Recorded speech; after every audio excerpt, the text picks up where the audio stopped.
عزتمنو نیلو د پښتو ژبې مشهوره اداکاره سنګره او ډانسره ده. هغه نن سبا ډېر سخت په بد حالات کې ده. چې دا څنګه په بد حالات کې ده راځئ موږ سره دا ویډیو تر اخره پورې وګورئ چې تاسو یې پخپله باندې وګورئ چې دا هغې د خپلې پخپله باندې تاسو هغه خبرې وویل چې دا څنګه په بد حالات کې ده. تاسو سره موږ ټول حقیقت په دې ویډیو کې شیر کوو. زموږ دا ویډیو د سره تر اخره پورې وګورئ چې تاسو ته پوره معلومات در ورسېږي. د دې معلومات نه مخکې زه تاسو ته دا یادګي نه وکړم تاسو کو چینل زموږ په دې سوپر کلیک چینل کې نه وي وای چینل هم نوی سبسکرایب کړئ مهرباني وکړئ تاسو زموږ د سوپر کلیک چینل د سره سبسکرایب کړئ خوا کې وساره د ټلۍ نشان وښه یوه نوي معلوماتي ویډیو تاسو ته په اسانۍ باندې تر ورسېږي. عزتمنه نیلو چې د پښتو ژبې مشهور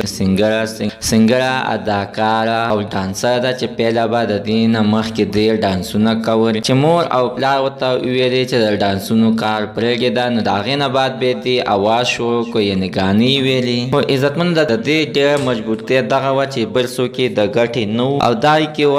کې وه د کور سربراه وه دې به چې کار وکړلو نو کور ته به یې پرې سودا د خوراک څښاک هر څه به یې پرې راوړل. په کومه ورځ به د دې کار نه و او څه ډانس ماس یا ګانې دا بچا به بو به نه تلله پلار هم بیمار دی او مور هم بیماره ده او 5 ورونه دي چې هغوی هم د څه کار نه دي